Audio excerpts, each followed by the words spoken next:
ఆకాశవాణి ప్రాంతీయ వార్తలు చదువుతున్నది పీవీకేఎం లక్ష్మి. ముందుగా ముఖ్యాంశాలు.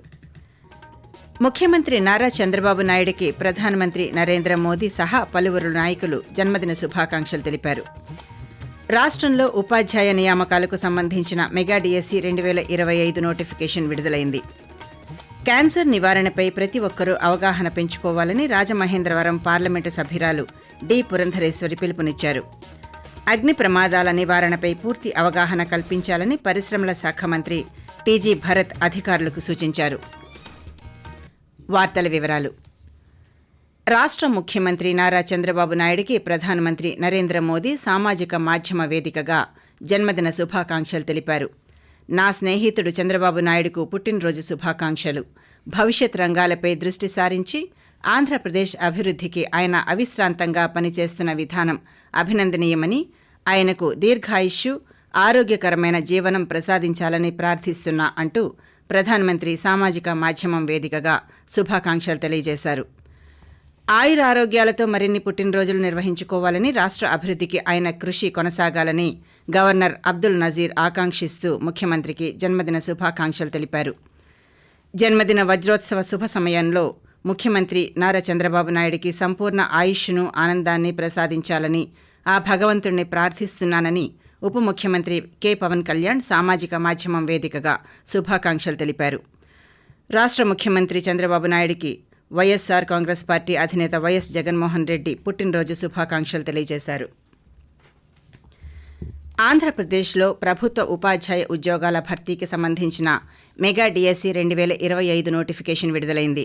రాష్ట్ర వ్యాప్తంగా 16,347 ఉద్యోగాలను భర్తీ చేయడానికి రాష్ట్ర ప్రభుత్వం నోటిఫికేషన్ విడుదల చేసింది. మెగా డిఎస్సికి సంబంధించిన పూర్తి సమాచారం, సంబంధిత జీవోలు, ఉపాధ్యాయ పోస్టుల వివరాలు, పరీక్షల షెడ్యూల్, సిలబస్, సహాయ కేంద్రాల వివరాలను పాఠశాల విద్యాశాఖ వెబ్సైట్లో అందుబాటులో ఉంచారు. డిఎస్సి దరఖాస్తులను మే 15వ తేదీ వరకు స్వీకరిస్తారు. దరఖాస్తు చేసుకున్న అభ్యర్థులు మే 30 నుంచి హాల్ టికెట్లను డౌన్లోడ్ చేసుకోవచ్చని, జూన్ 6 నుంచి జూలై 6వ తేదీ వరకు సీబీటీ విధానంలో పరీక్షలు జరుగుతాయని ఉత్తర్వుల్లో పాఠశాల విద్యాశాఖ పేర్కొంది. ఈ నేపథ్యంలో డిఎస్సికి ఏ విధంగా దరఖాస్తు చేసుకోవాలో వివరిస్తూ రాష్ట్ర విద్యాశాఖ మంత్రి నారా లోకేష్ ఒక వీడియో విడుదల చేశారు. ఉపాధ్యాయ ఉద్యోగాల నోటిఫికేషన్ విడుదల కావడంతో ఆశావహులు హర్షం వ్యక్తం చేశారు. అన్ని ముఖ్యమైన ప్రాంతాలలో అగ్ని ప్రమాదాల నివారణపై పూర్తి అవగాహన కల్పించాలని పరిశ్రమలు, వాణిజ్య శాఖ మంత్రి టీజీ భరత్ సూచించారు. అగ్నిమాపక వారోత్సవాల సందర్భంగా ఈరోజు కర్నూలు ఏ క్యాంప్ అగ్నిమాపక కేంద్రంలో ఏర్పాటు చేసిన అగ్నిమాపక వారోత్సవాల ముగింపు సమావేశంలో మంత్రి ప్రసంగిస్తూ, జనసమూహం ఉండే అపార్ట్మెంట్లు, సినిమా హాళ్లు, ఆసుపత్రులు, షాపింగ్ కాంప్లెక్సులు, పాఠశాలలు, పరిశ్రమలు, పెట్రోల్ పంపులు మొదలగు ప్రదేశాలలో అగ్ని ప్రమాదాలు జరగకుండా అవగాహన పెంచాలని చెప్పారు. పొరపాటున ప్రమాదం జరిగితే ఆస్తి, ప్రాణ నష్టాలు జరగకుండా తీసుకోవలసిన చర్యలు అక్కడ ఉన్నవారికి తెలియచేయాలని అగ్నిమాపక అధికారులను కోరారు. పాఠశాలల విద్యార్థులకు అగ్ని ప్రమాదాల సమయంలో 101 నంబర్కి సమాచారం ఇవ్వడంపై అవగాహన కల్పించాలని కోరారు. క్యాన్సర్ నివారణపై ప్రతి ఒక్కరూ అవగాహన పెంచుకోవాలని రాజమహేంద్రవరం పార్లమెంటు సభ్యురాలు డి పురంధరేశ్వరి పిలుపునిచ్చారు. విజయవాడ పటమటలో ఒక క్యాన్సర్ ఆసుపత్రి, రీసెర్చ్ సెంటర్ నిర్మాణానికి ఈరోజు దృశ్య మాధ్యమ విధానంలో ఆమె శంకుస్థాపన చేశారు. ఈ సందర్భంగా ఎంపీ మాట్లాడుతూ, పట్టణాలకే పరిమితమవుతున్న ఆధునిక వైద్య సదుపాయాలు గ్రామాలకు చేరువ చేయాలని కోరారు. ధూమపానం, గుట్కాల వలన క్యాన్సర్ బాధితుల సంఖ్య పెరుగుతోందని, వీటిని నిషేధించాల్సిన అవసరం ఉందన్నారు. క్యాన్సర్ వైద్యానికి అయ్యే ఖర్చు భరించలేక చాలామంది పేదరికంలో కూరుకుపోతున్నారని అన్నారు. కేంద్ర ప్రభుత్వం దీనిపై దృష్టి సారించిందని పురంధరేశ్వరి పేర్కొంటూ, ప్రజలకి వైద్యాన్ని అందుబాటులోకి తీసుకురావాల్సినటువంటి బాధ్యత ఖచ్చితంగా మనందరి మీద ఉన్నది. గ్రామీణ ప్రాంతంలోకి ఈ వస్తువుల్ని ఎలా తీసుకువెళ్ళాలి అనేటువంటి విషయం మీద మనం అందరం కూడా దృష్టి కేంద్రీకరించవలసినటువంటి అవసరం చాలా ఉంది. పాలియేటివ్ కేర్ ఏదైతే ఉందో దాని మీద ఇప్పుడు చాలా రీసెర్చ్ జరగవలసినటువంటి అవసరం కూడా చాలా ఉంది. ఇప్పటికే చాలా జరిగింది, ముందుకు పాలియేటివ్ కేర్ తీసుకుని వచ్చారు, కానీ మరింత రీసెర్చ్ జరగవలసినటువంటి అవసరం కూడా దీంట్లో ఉంది. కనుకనే కేంద్ర ప్రభుత్వం క్యాన్సర్ కేర్ సెంటర్స్ అని ప్రతి జిల్లాలో ఒక సెంటర్ని స్థాపించాలి అని చెప్పి కేంద్ర ప్రభుత్వం నిర్ణయం తీసుకోవడం జరిగింది. మన బడ్జెట్లో కూడా చెప్పారు.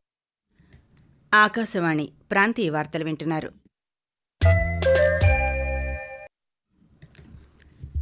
ఆదర్శ రాజకీయవేత్తగా ముఖ్యమంత్రి నారా చంద్రబాబు నాయుడు నిలుస్తారని శాసనసభ ఉపసభాపతి రఘురామకృష్ణరాజు అన్నారు. ఈరోజు ముఖ్యమంత్రి 75వ పుట్టినరోజు సందర్భంగా అసెంబ్లీ కమిటీ హాల్లో స్వర్ణాంధ్రప్రదేశ్ సారథి నారా చంద్రబాబు నాయుడు అసెంబ్లీ ప్రసంగాలు పేరుతో ఉమ్మడి ఆంధ్రప్రదేశ్ శాసనసభలో చంద్రబాబు నాయుడు చేసిన ప్రసంగాలతో తీర్చిదిద్దిన 2 పుస్తకాలను కేంద్ర మాజీ మంత్రి అశోక్ గజపతిరాజుతో కలిసి ఉపసభాపతి ఆవిష్కరించారు.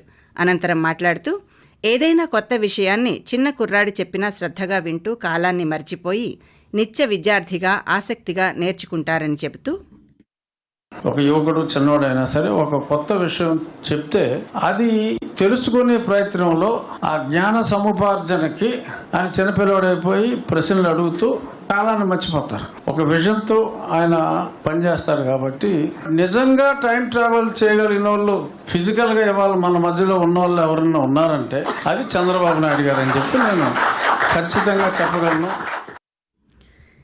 ఈ కార్యక్రమంలో కేంద్ర సహాయ మంత్రి పెమ్మసాని చంద్రశేఖర్, రాష్ట్ర మంత్రి కె అచ్చెన్నాయుడు, తెలుగుదేశం పార్టీ రాష్ట్ర అధ్యక్షులు పల్లా శ్రీనివాసరావు తదితరులు పాల్గొన్నారు.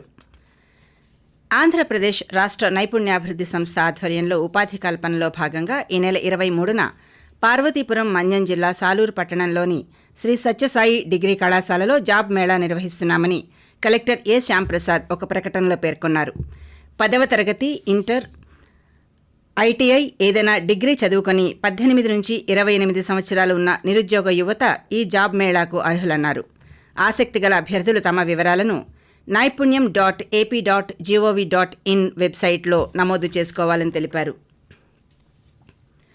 ముఖ్యమంత్రి నారా చంద్రబాబు నాయుడు పుట్టినరోజు సందర్భంగా ఈరోజు అనకాపల్లి జిల్లాలోని ఉపమాక శ్రీ వెంకటేశ్వర స్వామి ఆలయంలో హోంమంత్రి వంగలపూడి అనిత ప్రత్యేక పూజలు నిర్వహించారు.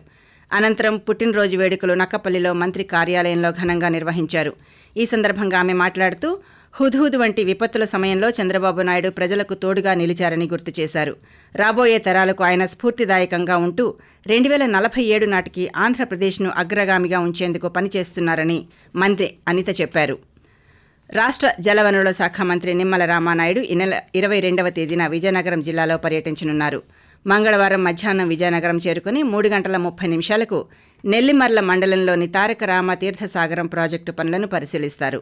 సాయంత్రం 4 నుంచి 5:30 వరకు ప్రాజెక్టు పనులు, పునరావాసం తదితర అంశాలపై అధికారులతో సమీక్ష నిర్వహిస్తారు. సాయంత్రం 6 గంటలకు బయలుదేరి విశాఖపట్నం చేరుకుంటారని ఈ మేరకు జలవనరుల శాఖ మంత్రి కార్యాలయం ఒక ప్రకటనలో తెలిపింది. ఆకాశవాణి ప్రాంతీయ వార్తలు ముగించే ముందు ముఖ్యాంశాలు మరోసారి. ముఖ్యమంత్రి నారా చంద్రబాబు నాయుడికి ప్రధానమంత్రి నరేంద్ర మోదీ సహా పలువురు నాయకులు జన్మదిన శుభాకాంక్షలు తెలిపారు. రాష్ట్రంలో ఉపాధ్యాయ నియామకాలకు సంబంధించిన మెగా డిఎస్సి 2025 నోటిఫికేషన్ విడుదలైంది. క్యాన్సర్ నివారణపై ప్రతి ఒక్కరూ అవగాహన పెంచుకోవాలని రాజమహేంద్రవరం పార్లమెంటు సభ్యురాలు డి పురంధరేశ్వరి పిలుపునిచ్చారు. అగ్ని ప్రమాదాల నివారణపై పూర్తి అవగాహన కల్పించాలని పరిశ్రమల శాఖ మంత్రి టీజీ భరత్ అధికారులకు సూచించారు. ఆకాశవాణి ప్రాంతీయ వార్తలు ఇంతటితో సమాప్తం. 8:30 జాతీయ వార్తలు వింటారు.